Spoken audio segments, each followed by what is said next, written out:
முருகன் பக்தர்கள் அனைவருக்கும் அன்பு வணக்கங்கள்.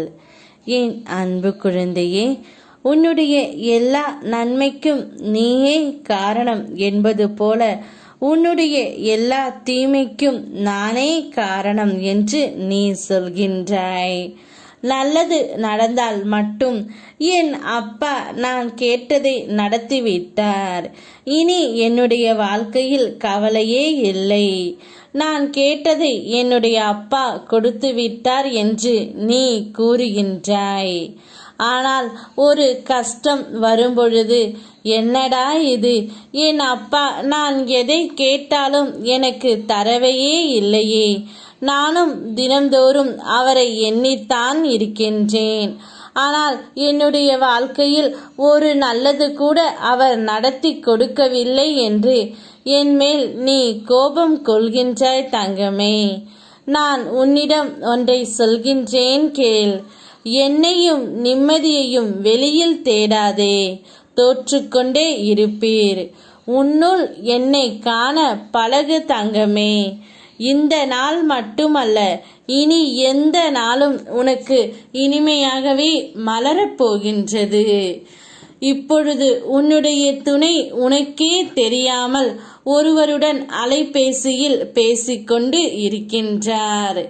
என்னப்பா சொல்கிறீர்கள்? எனக்கு தெரியாமல் என்னுடைய துணை யாரிடம் பேசுவது என்று நீ என்னை கடிந்து கொள்கின்றாய். கவலைப்படாதே தங்கமே, நீ பயப்படும்படியெல்லாம் ஒன்றுமில்லை.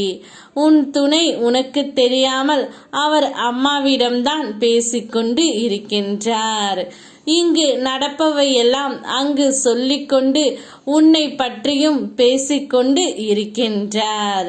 வேறு எதுவும் எந்த ஒரு தவறையும் உன் துணை செய்ய மாட்டார், செய்யவும் நான் விடமாட்டேன் தங்கமே. அதை ஏன் எனக்கு தெரியாமல் பேச வேண்டும் என்று நீ என்னிடம் கேட்கின்றாய்? வேறு எதுவும் இல்லை தங்கமே. உனக்கு தெரிந்து பேசினால் ஏதாவது சண்டைகள் வருமோ என்று பயம்தான், மற்றபடி ஏதும் இல்லை. ஆனால் நிச்சயம் அவர் எந்த ஒரு தவறையும் உனக்கு செய்ய மாட்டார் தங்கமே. உன்னுடைய வாழ்க்கை நிச்சயம் சிறப்படையும். சோதனைகளுக்கு உட்படுத்திய போதும் என் மீது உனக்குள்ள நம்பிக்கையும் பொறுமை மற்றும் பக்தியையும் பல மடங்கு உயர்ந்து உள்ளது.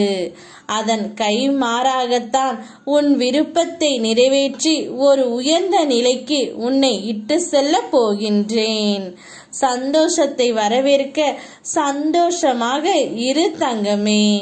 உனக்கு துன்பம் வரும்பொழுது ஓ முருகா என்று என்னை சொல்லி அழைத்து பார். நான் உனக்காக வருகின்றேன். யாம் இருக்க பயமேன் ஓ முருகா.